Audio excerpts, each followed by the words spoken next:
Man, here we go.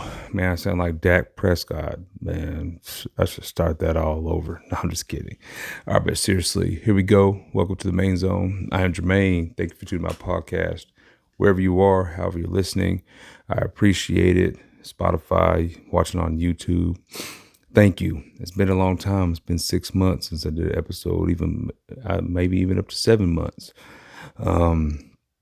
Just to give you a little reason why for the listeners out there, it's my wife and I had another baby, beautiful baby boy 6 months ago, yesterday actually. Awesome to have another addition to our family. So now we have 3 kids. That adjustment was crucial. And then, in July, I also finished my real estate license. So, that was a goal of mine to get that done, and I got it done. So now I'm a licensed realtor here in the San Antonio area. If anybody's looking to buy, sell a home, hit me up. Eager to get that business started. I've already gotten it started, but eager to continue to grow that business.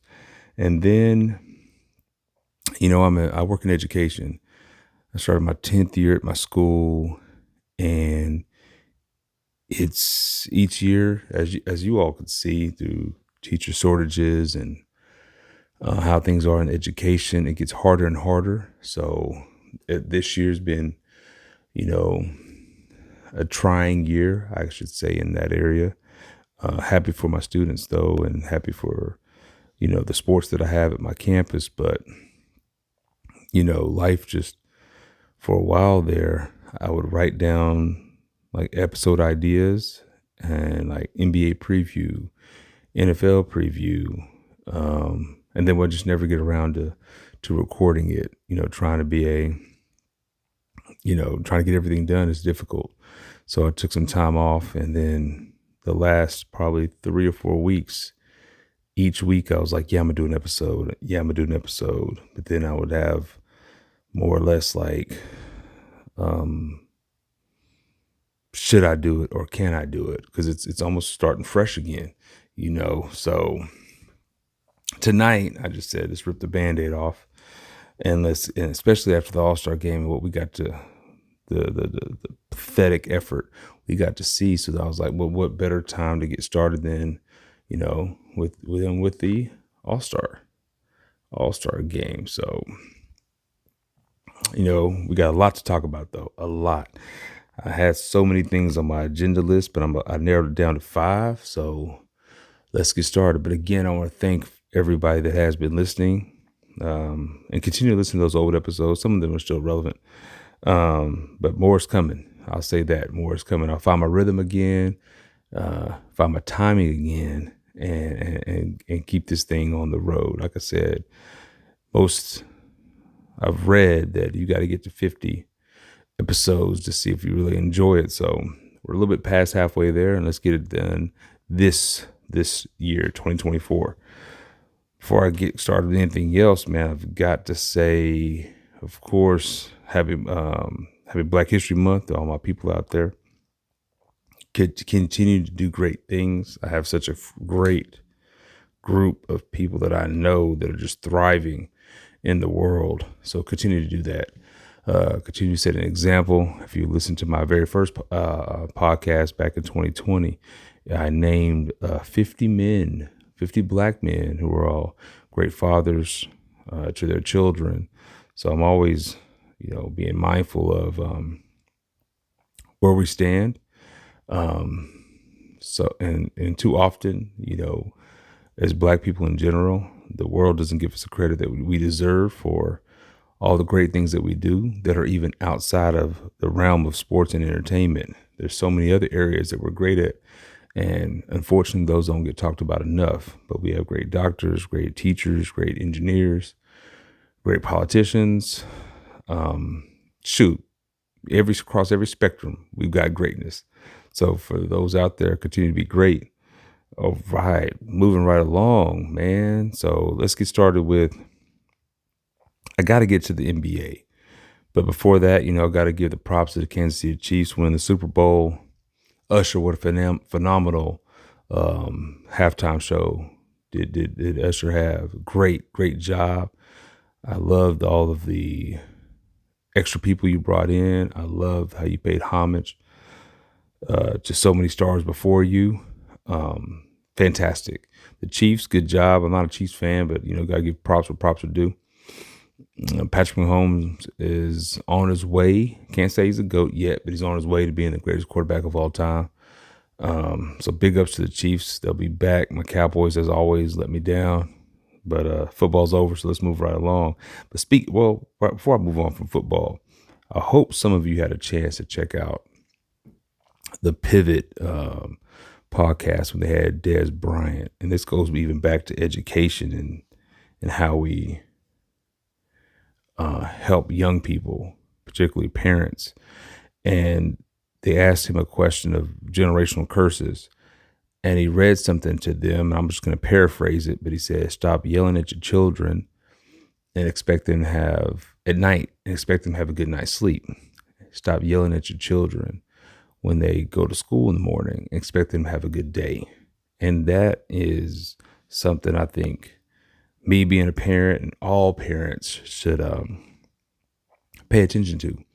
We have the stresses of life that overwhelm us sometimes. And yes, our kids are going to do things that get on our nerves and misbehave and not listen, but be mindful of how we talk to them consistently. I'm not saying you're not to raise your voice ever at them, but be mindful if more than 15% of the time that you're talking to them, you're yelling at them.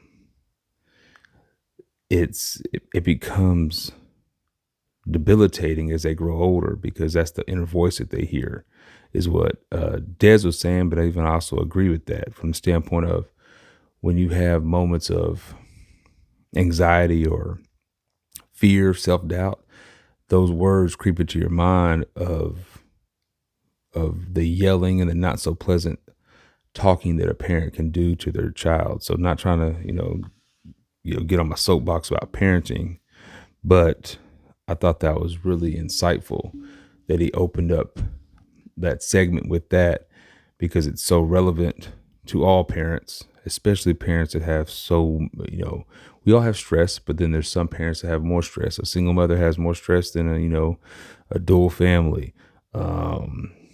It's different. So, something I listen to, and I actually try to really, really, really take it to heart. Bronny James, look, I know the mass media out there that have to say the right things to make sure they stay on TV are not going to admit it, but there's no way in hell that Bronny is ready for the league to contribute in a high level. The kids average, and I'm not even trying to say it to be mean to him or to talk bad about him, because I think the way he's conducting himself his entire life has been phenomenal. He's been in the spotlight since he was an infant. So no knock on Bronny James, the individual. It's just to think that this kid is ready for the NBA is ludicrous. He's averaging like 5 points a game at USC. And I'm not even saying that, because of course, some college stats translate differently into the NBA. NBA is a different game. It's wide open. It's threes and layups, blah, blah, blah, blah, blah.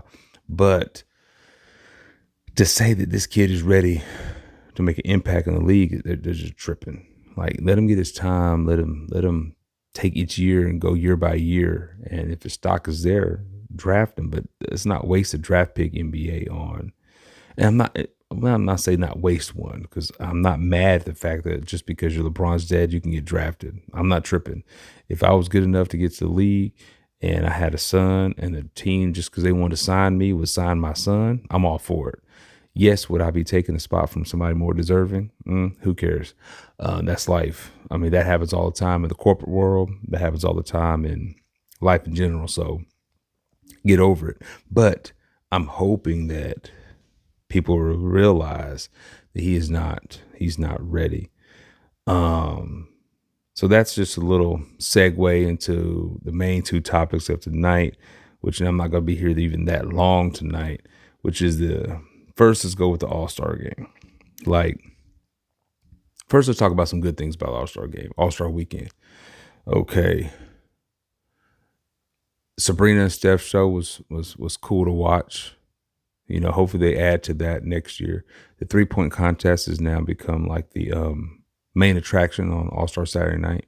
The skills challenge has to go. It's terrible.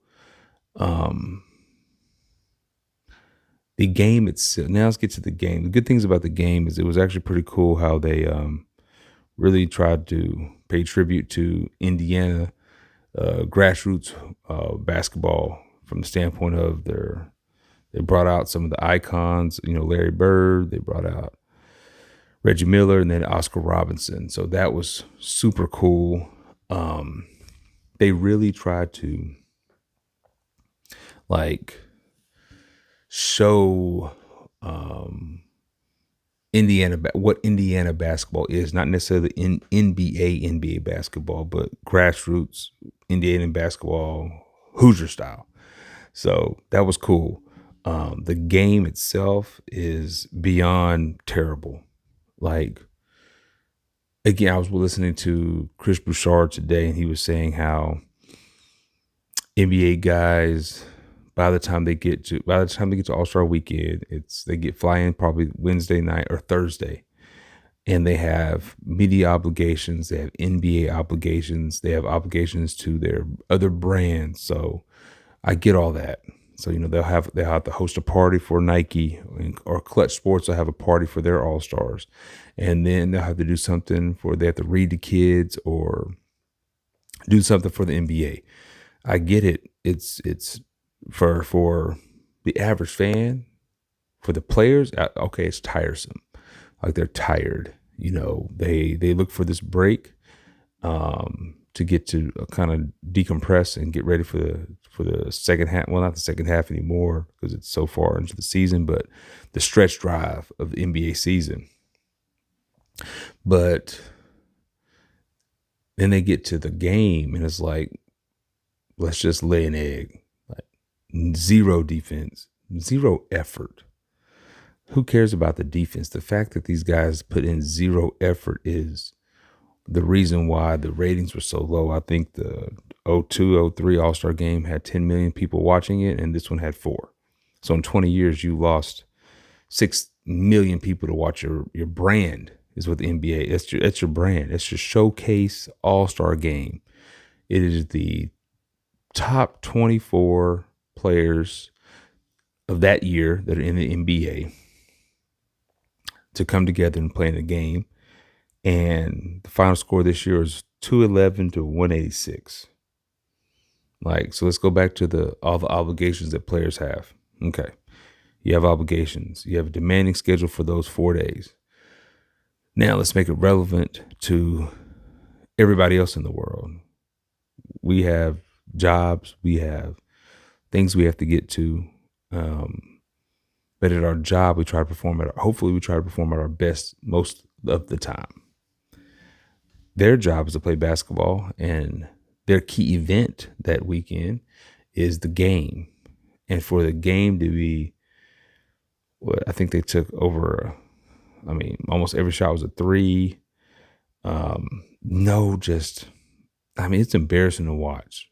Seriously.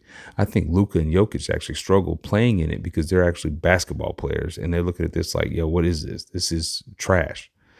I don't know how they're going to fix it.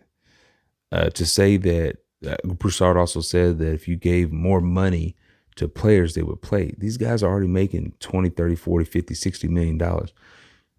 Just play. Now, playing is relative. I'm not going to say that they need to play like it's game 7 of the finals. But I follow Chris Brinkley on Instagram, and he has his Black Ops summer runs.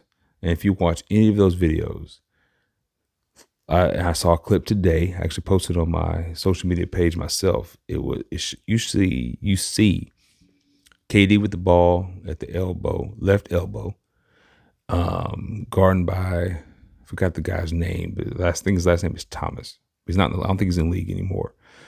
And as you watch the video, you see LeBron in full help defense, like stabbing at KD. And again, they're playing in the summertime. Like, pick a ball, like Kobe said it on the Knuckleheads podcast before he unfortunately passed, with Q Richardson and Darius Miles. Guys play harder at UCLA in the summertime. Like, so don't give me this. We're worried about getting hurt, because in the summertime you're playing hard, and yes, injuries can happen, but you're still, giving a little bit of effort. What they're doing now in the All-Star game is just, I mean, you're at the point where you have to either revise the game or just get rid of it. Like, there's no point playing a game if every year it gets worse and worse. Like, they don't want to play, don't have the game. You're not giving fans anything. Like, people pay big money to go watch you guys play. And the effort level that you just did, that you showed, was pathetic. It's frustrating as an NBA fan, but I also think that in my age bracket, we're expecting a little bit more than people that are in their 20s, early 20s. They're growing up in an NBA where everything's just highlights, dunks and highlights. And for that matter, that's what the game was. Just a bunch of lobs, bunch of dunks, bunch of threes. So younger people might not be as upset with the way the game was played, but anybody over 30, 35, you're wanting a little level of competition. Like, think about the 0203 All-Star game, Jordan's last one. Guys were playing defense. Sean Marion trying to block Jordan on the game winner. If you look at the 01 game, I think, and when Kobe was going down the stretch and going bucket for bucket with Stephon Marbury, like, guys are playing. They're trying to get stops. They're helping. There's some daggone free throws in the game. I know I'm on a rant, but it's like the NBA has been ruined from a standpoint of what about 9 years ago, when everything shifted to just straight threes and layups, you playing basketball just to look for those shots. So guys like Kawhi in an All-Star game don't really thrive because they have mid-range spots they need to get to. It's just bad for the league. They have the best players that they've ever had, but they're also the most spoiled group of players that we've ever had, which leads me to, so I'm done with the All-Star game. Figure it out, NBA. You got to make it a little bit competitive. Fans want to see some form of competition. I'm sorry. Everybody wants to see some form of competition, which takes me to my last bit of the night. Like I said, I wouldn't be that long, and that is the 65 game limit for awards. I completely agree with it. Let me start off with a stat. So in 2002, 2003, the first team All-NBA was KG, Kobe, Shaq, Tim Duncan, and Tracy McGrady. Between those five players, all five in the Hall of Fame, they have, what do you think, how many MVPs? Like 1, 2, 3, 4, 5, I think 6 MVPs between them. See titles, 1, 5, 6, 10, 15 titles between those five guys. And that year, first team All-NBA, they missed 23 games combined, all five of them. Let's fast forward to 2022-23. So in 20 years, the first team was Luka, Joel Embiid, Jason Tatum, Shai, and Giannis. They missed 73 games combined. So in 20 years, your first team All-NBA missed 50 more games, and some were just rest to be preventative. So it goes back to this best effort for fans, especially when you consider that today players make the most money than they've ever had. So if you're making the most money than you ever had, how is it hard to show up every night to play. If you're injured, I get it. You got an injury, okay. But if you're sore, you can play. You got the money, pay for a massage. Like, get out there and play. It's the NBA had to put in this game limit because guys didn't want to play. Like, just straight up. Like, I'm going to use Kawhi as an example. This year he's been relatively healthy. And I'm not saying he's one that's trying to get an MVP, and that's not who he is. I don't think that. But it is a little bit different that he head into a contract year and you've been healthier this year than you have in the past 3 years. You're playing more games already. You're playing in some back-to-backs. Last year, he would refuse to play in back-to-backs. So it's guys, NBA, play. You get paid. I'm not hating. I think it's great that you make the money that you make. But then at the same time, you have a responsibility to get out on the floor, give your best effort, and play the game the right way. It's why, like I was saying a few minutes ago, the guys that are 35 and older have a deep appreciation for Kobe and Mike and those guys. And it's because the effort was there all the time. Like, just go back and look at some All-Star games. Go back and look at how many games played, over 80 games in a season. And I get it. The NBA is different. It's a track meet now. It's a young man. The regular season is a joke. It is a young man's regular season. I get all that.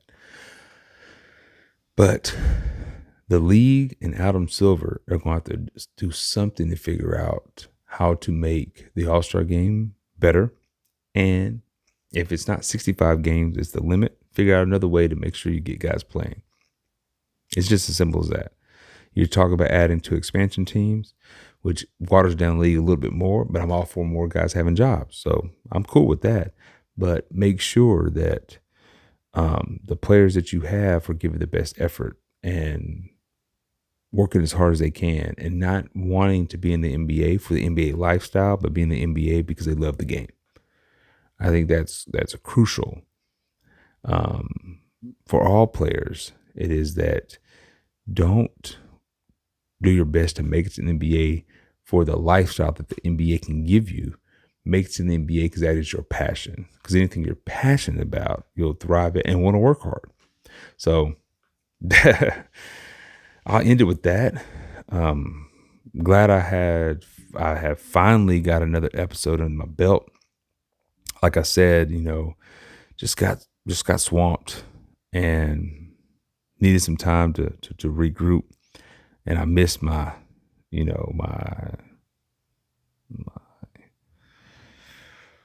NBA talk from the standpoint of my previews of the NFL, NBA, and all of those. But you know what? We can only look forward. So I'll leave it with this, and it's something for all parents out there. I'm gonna do a parenting one of these days when I have the I don't want to do it unless I have more. I need to look up some more data, and that's before I go. I say that because a couple weeks ago, Cheryl Swoops was on Gilbert Arenas' podcast and was saying how is Caitlin Clark's record really a record if she took more games. And I think she said it without even looking at how many games she had played. And the same goes for about a month and a half ago. Candace Parker was on Inside the NBA, and she was saying how Jalen Brunson did great in the first round, but the second round not so much, last year in the playoffs. And she said it without, I think, looking at the man's stats because he averaged like 31 and 7 in the second round. So before I go do all this, go talk about parenting, I do want to have a little bit of hard data around me so to make it, I have some facts with me, not just strictly my own opinion.